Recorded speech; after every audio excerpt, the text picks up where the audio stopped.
नमस्कार, मेरा नाम है डॉक्टर नितिश। मैं एक होम्योपैथिक डॉक्टर हूँ और दिल्ली में क्लासिकल होम्योपैथी प्रैक्टिस करता हूँ। अक्सर अपनी डे टू डे प्रैक्टिस में हम ऐसे बहुत से मरीजों से मिलते हैं जिनकी अक्सर कंप्लेंट होती है कि अक्सर हम उनके पेट में बहुत ज़्यादा एसिड बनता है, उनको ऐसा फीलिंग होती है और इसके चलते उनको बहुत ज़्यादा छाती के पीछे बहुत ज़्यादा जलन लगती है, जलन उन्हें गले में भी आती है और कई बार उनको लगता है कि खाना जो है मुँह में आने को हो रहा है। तो बेसिकली आज हम इसी बारे में चर्चा करने वाले हैं कि क्या ये जो एसिड होता है ये एक्चुअली में एसिड ही होता है? क्या एसिडिक रिफ्लेक्स जो होता है और गैस्ट्रोइसोफेजियल डिजीज़ है वो क्या सेम है या अलग चीज़ें हैं? साथ ही जानेंगे कि अगर ये गैस्ट्रोइसोफेजियल डिजीज़ ही है तो ये क्यों होती है, इसके होंगे कारण, लक्षण और कैसे आप इसे होम्योपैथी से जड़ से ठीक कर सकते हैं। तो जिन मरीजों को भी ये समस्या है, ये वीडियो खास आप ही के लिए है, तो वीडियो को अंत तक ज़रूर देखिएगा ताकि आपके सारे डाउट और सारे डर आज इस वीडियो के साथ ही खत्म हो जाए। तो चलिए वीडियो को स्टार्ट करते हैं।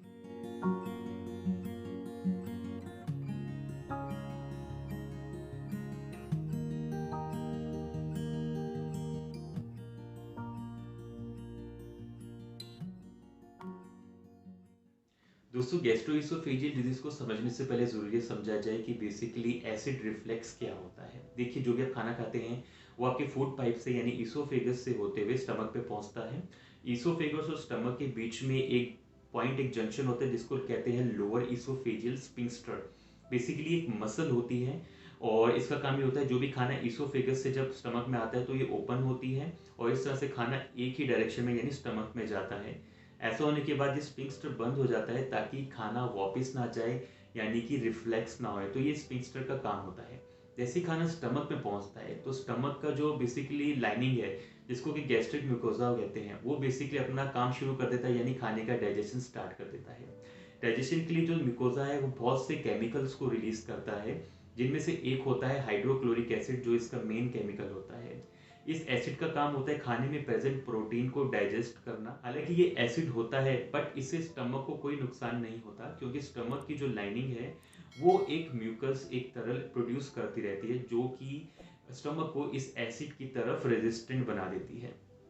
क्योंकि अब इस तरह का म्यूकोजा या म्यूकस जो होता है वो ईसोफेगस में प्रेजेंट नहीं होता, फूड पाइप में प्रेजेंट नहीं होता।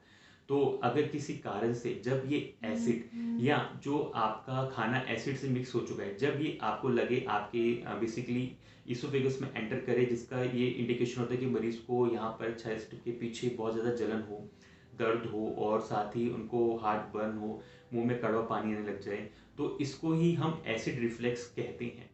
एसिड रिफ्लेक्स जो होता है वो आपको 15-20 दिन या 1 महीना 2 महीने में एक आधा बार हो सकता है और बेसिकली ये एक इंडाइजेशन या आपकी फॉल्टी हैबिट्स को इंडिकेट करता है। लेकिन अगर एसिड रिफ्लेक्स आपको वीक में 2-3 बार से ज़्यादा, श्योर है कि 2-3 बार से ज़्यादा हो रहा है, या फिर अगर 1-2 बार भी हो रहा है बट बहुत सीवियर है, अनबेरेबल है, तो इसको हम गैस्ट्रो ईसोफेजियल डिजीज की शुरुआत कह सकते हैं।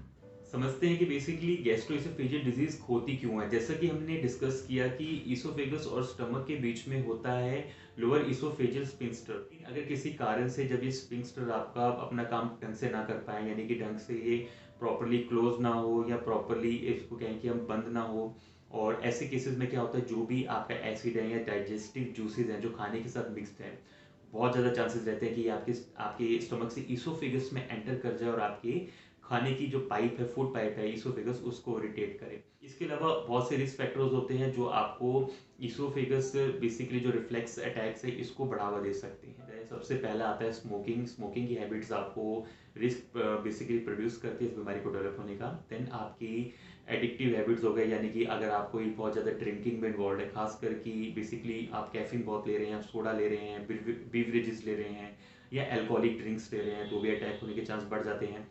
आपकी ईटिंग हैबिट्स बहुत ही इम्प्रॉपर है, जैसे कि आप खाने बैठे हैं तो आप बहुत ज़्यादा ही खाना खा लीजिए, ज़्यादा लार्ज मील ले लिया खाना में, अपनी कैपेसिटी से ज़्यादा खा लिया, या आपकी जो कोई टाइमिंग है वो बिल्कुल डिस्टर्ब हो चुकी है, यानी कि आपने मॉर्निंग में खाया और एकदम इवनिंग में खाया, या फिर आपने बहुत ही लेट खाना खाया। जैसे कि आजकल होता है कि आप घर में बहुत लेट आते हैं, रात को 10-11 बजे तुरंत खाना खाते हैं और तुरंत लेट जाते हैं, जो कि बिल्कुल नहीं होना चाहिए। खाने के बीच में एटलीस्ट 3 से 4 घंटे का गैप होना चाहिए खाने और लेटने में। इसके अलावा जो लोग बहुत ज़्यादा मेडिसिन का यूज़ करते हैं, जैसे कि non steroidal anti inflammatory drugs या एस्प्रिन, इसके अलावा कुछ मेडिकल कंडीशंस भी होती है जिसके कारण आपको गर्ट का अटैक बहुत फ्रीक्वेंटली हो सकता है, जिसमें कि कुछ होती है जैसे कि ओबेसिटी यानी मोटापा होना, बहुत ज़्यादा आपका वेट होना, या प्रेगनेंसी में भी बहुत कॉमनली अटैक होता है, आपको हो सकता है। देन आपको कनेक्टिव टिश्यू कुछ डिसऑर्डर्स हो सकते हैं, फॉर एग्जांपल स्क्लेरोडर्मा, जिसके कारण भी आपको ये प्रॉब्लम का अटैक हो सकता है। या जैसे हाइटस हर्निया, जिसमें कि आपका जो स्टमक है वो आपके डायफ्राम से ऊपर की ओर बेसिकली थोड़ा सा अपने कंटेंट उसके डायफ्राम से ऊपर की ओर आ जाते हैं। गैस्ट्रोइसोफेगल रिफ्लेक्स डिजीज के सिम्टम नोट करना बहुत ही इजी होता है। अक्सर मरीज को इसमें जो कंप्लेंट होती है वो खाने के बाद स्टार्ट होती है। खाना खाने के बाद मरीज को ऐसा लगता है जैसे उनके पिट ऑफ स्टमक यानी एपिगेस्ट्रियम से इस पॉइंट से जैसे कुछ जलन उठ रहा है। ये जलन जो होता है आपके फूड पाइप में ऊपर की ओर बढ़ता है, यानी रेट्रोस्टर्नल बर्निंग भी हो सकती है। और ये जलन जो होती है कई बार नेक तक एक्सटेंड करती है, जिसको कि हम हार्ट बर्न कहते हैं। इसके चलते मरीज को वाटर ब्रश यानी कि मुंह में कड़वा पानी, खट्टा पानी, इस तरह की जो कंप्लेंट्स भी हो सकती हैं। अगर एसिड रिफ्लेक्स ज़्यादा हो या ज़्यादा दिक्कत करे तो कई बार मरीज को रिगर्जिटेशन ऑफ फूड यानी कि खाना या जो भी लिक्विड है वो स्टमक से आपके फूड पाइप्स होते हैं मुंह तक भी आ जाता है, या कई बार वॉमिट भी हो जाता है। साथ ही मरीज को चेस्ट में कई बार बहुत सीवियर बर्निंग पेन भी हो सकती है जलन के साथ साथ, और खाना निगलने में दिक्कत भी हो सकती है। और कई मरीज को तो ऐसा भी लगता है जैसे गले में कोई एक लंप है जिसको वो स्वेलो कर रहे हैं, निगल रहे हैं, वो जाता है और देन दोबारा ऐसा लगता है कि दोबारा कोई लंप, कोई गांठ दोबारा गले के अंदर बन गई है। गैस्ट्रो इसोफेजियल रिफ्लेक्स डिजीज यानी एसिड रिफ्लेक्स या इंडाइजेशन को आप काफ़ी हद तक जो है मैनेजमेंट के द्वारा भी कंट्रोल कर सकते हैं, ठीक कर सकते हैं, कुछ चीज़ों का ध्यान रखकर, जिनमें ज़रूरी है कि आप फैटी तली चीज़ें इनका सेवन कम से कम करें, मिर्च मसाला नमक का सेवन कम कर दीजिए।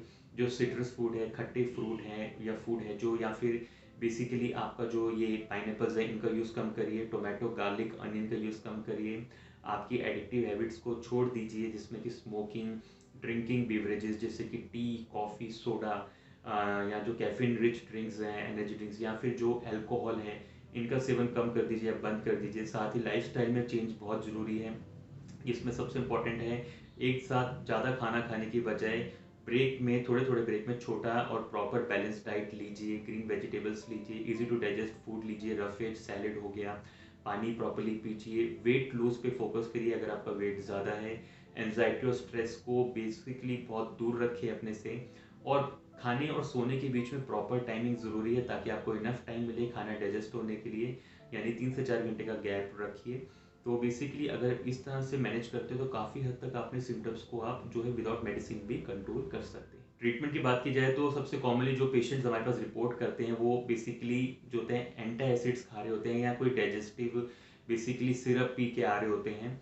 और बेसिकली क्या होता है, क्योंकि ये कंप्लेंट लोग सोचते हैं ज़्यादा सीवियर नहीं, तो इसमें खुद से ही लोग सेल्फ मेडिकेशन स्टार्ट कर देते हैं, एंटी एसिड और सिरप इजीली अवेलेबल होते लेना स्टार्ट कर देते हैं। ऐसे में क्या होता है कि ये उनकी डेली हैबिट का पार्ट बन जाता है, ना इसे छोड़ सकते हैं और बिना लिए ना इस जो है वो उसको रह सकते हैं। तो ऐसे में अक्सर लोग सोचते हैं कि इसका कोई हल नहीं है और हमें खाते ही रहना पड़ेगा लाइफ लॉन्ग, और बेसिकली इसके बिना उनका गुजारा नहीं हो सकता। तो मैं आपको बताना चाहता हूँ कि होम्योपैथी, चाहे आपको गैस्ट्रिक कोई भी प्रॉब्लम हो, चाहे आपको हार्टबर्न हो, चाहे एसिड रिफ्लेक्स हो, इंडाइजेशन हो, एसिडिटी हो, या गैस्ट्रो इसोफेजियल रिफ्लेक्स डिजीज यानी एसिड से रिलेटेड आपको कोई भी प्रॉब्लम क्यों ना हो, होम्योपैथी बहुत ही ज़्यादा इफेक्टिव है। और बेसिकली जब भी हम इनमें मरीजों में देखते हैं तो बहुत ही जल्दी जो होता है इसमें इफेक्ट स्टार्ट होता है।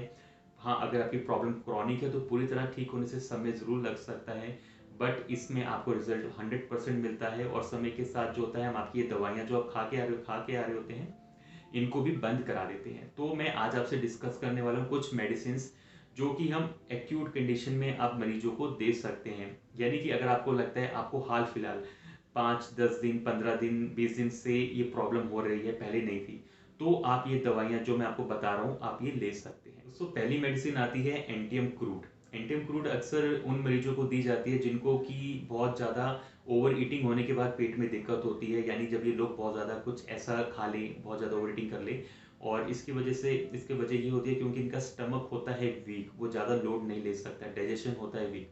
साथ ही लोगों की जो जीभ है, जो टंग है, उस पर आपको वाइट कोटिंग दिखती है। याद रखिएगा ये वाइट कोटिंग दूध या ऐसी चीज़ खाने के बाद नहीं होती, बट क्योंकि इनका इनका जो डाइजेशन है, पेट अफेक्टेड है, इसलिए इनको ये वाइट कोटिंग डेवलप होती है। इन लोगों को मन करता है कि ये एसिडिक चीज़ें हो, जैसे कि अचार हो गया, बेकरी प्रोडक्ट्स हो गए, केक्स हो गए, ब्रेड हो गई, वाइन हो गए, ऐसी चीज़ें खाएं। हालांकि ऐसी चीज़ें खाने से इनको दिक्कत भी होती है। साथ ही जो इन पेशेंट्स होते हैं इनमें हमें दिखता है कि इनको बहुत ज़्यादा बर्निंग होती है, इनके पिट ऑफ स्टमक में यानी इस पॉइंट पर बर्निंग होती है, इनको हार्ट बर्न होता है, वाटर वैश होता है। सेकंड मेडिसिन आती है कैंथरिस। कैंथरिस बेसिकली उन मरीजों को दी जाती है जिनको कि इरेक्टेशंस यानी जो डकार आते हैं वो हर दिन के साथ साथ उसकी फ्रीक्वेंसी और इंटेंसिटी बहुत ज़्यादा हो जाए, यानी कि कल से आज उसके जो है डकार बहुत ज़्यादा आए। और अक्सर इन मरीज को जब इरेक्टेशन होती है तो उनको ऐसा लगता है कुछ गर्माहट सी जो होती है आपके पेट से पीछे की छाती की ओर, पीछे की ओर, ऊपर की ओर बढ़ रही है। गर्माहट के साथ मरीज को जैसे जैसे गले में आती है उसको लगता है मैं पानी पी लूँ, बट पानी पीने से भी जो ये इरेक्टेशन है, डकार है, इनमें राहत नहीं मिलती बल्कि जलन और ज़्यादा बढ़ जाती है। साथ ही जो डकार होता है इसमें मरीज को खाने का टेस्ट बहुत ज़्यादा आता है और कई बार तो मुंह में जो होता है जलनदार और एकदम जो होता है झाग जैसा पानी भी आने लगता है। इसके साथ ही जब उनको यूरिन में बर्निंग मिले, यानी कि चेस्ट में बर्निंग या आपको हार्ट बर्न हो और साथ में यूरिन में बर्निंग मिले, तो कैंथरिस बहुत अच्छा काम करती है। नेक्स्ट मेडिसिन आती है कार्बोवेज। कार्बोवेज उन पेशेंट्स को दी जाती है जिनको कि कांस्टेंट बेसिकली हार्ट बर्न बना हुआ है, यानी कि जो जलन बनी हुई है पेट में छाती के पीछे ये कांस्टेंट है, इसमें बहुत ज़्यादा उतार चढ़ाव ना हो, बट एक स्टेडीली वो कांस्टेंट चलता जा रहा है, चलता जा रहा है, ना ठीक हो रहा है ना बढ़ रहा है। और ऐसे में मरीज को अक्सर जो हार्ट बर्न होता है वो ऐसा लगता है बेसिकली एसिडिटी मुंह में आ रही है, यानी वाटर ब्रैश होता है, कड़वा और खट्टा पानी भी मुंह में आ सकता है, पेट में जलन होती है। और सबसे जो इम्पॉर्टेंट सिम्टम्स होता है ऑफेंसिवनेस, यानी कि इन मरीजों के डिस्चार्ज में जैसे कि जो गैस पास होते हैं, फ्लैटस, जो स्टूल है, यूरिन है, स्वेटिंग है, इसमें बहुत ज़्यादा ऑफेंसिवनेस होती है, बदबू बहुत होती है, इनको पसीना बहुत आता है और इनका मन करता है कि इनको हवा डायरेक्ट शरीर पर लगती रहे। साथ ही ये लोग जो होते हैं बहुत स्लो होते हैं। तो नेक्स्ट मेडिसिन आती है चाइना। चाइना का बहुत इंपॉर्टेंट रोल होता है जीआईटी में या गर्ड में बेसिकली। तो ये बेसिकली इसमें मरीज को जो इरेक्टेशन यानी डकार होते हैं वो ऐसे होते हैं जैसे कोई बेसिकली उन्होंने खाना खाया एक दो दिन पहले, यानी बासा खाना, इस तरह से उनको डकार आते हैं। और अक्सर मरीज को खाली पेट भी डकार आते हैं या खाने के बाद जो होता है कड़वे डकार आते हैं। साथ ही मरीज को पेट में बहुत ही ज़्यादा हीट फील होना, जलन होना, बर्निंग का एहसास होना। अक्सर मरीज को थोड़ा खाने के बाद भी जो होता है पेट में बहुत ज़्यादा प्रेशर फील होने लगता है। साथ ही इन मरीज को ठंड ज़्यादा लगती है, पानी की प्यास कम होती है और बेसिकली इनको जो होता है बहुत ज़्यादा इरिटेशन स्वभाव, इनके इनके स्वभाव में इरिटेशन होता है या ऐसी पैथोलॉजी इसके कारण इनको फ्लूइड लॉस हुआ है, डायरिया हुआ है। तो उन लोगों में भी चाइना जो होती है अगर पेट के सिम्टम्स मिल रहे हैं तो बहुत ज़्यादा इफेक्टिवली काम करती है।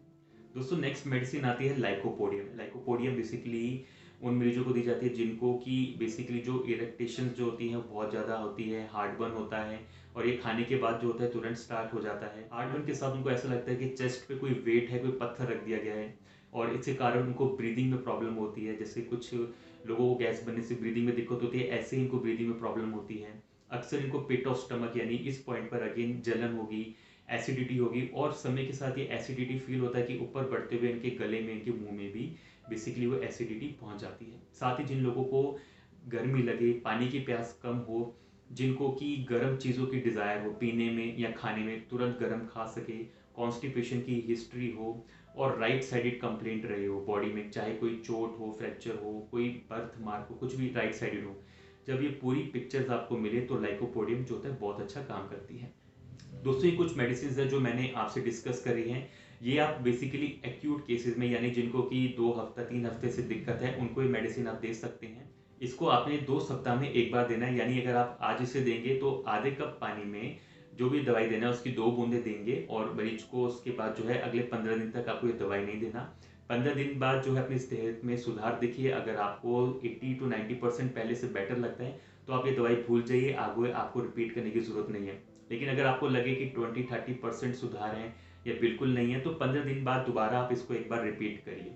साथ ही जो मरीज ऐसा सोचते हैं कि वो रिपीट कर चुके हैं और ऐसा 2-3 बार कर चुके हैं बट कोई सुधार नहीं आ रहा, तब आप इन मेडिसिन को रिपीट बेवजह नहीं करिए, क्योंकि होम्योपैथी में बहुत सी मेडिसिन है और बहुत सी मेडिसिन के अलग अलग सिम्टम्स हैं जो कि पेशेंट के सिम्टम्स से मैच करके उनको दिया जा सकता है या उनकी बीमारी को वो मेडिसिन जड़ से ठीक कर सकती है।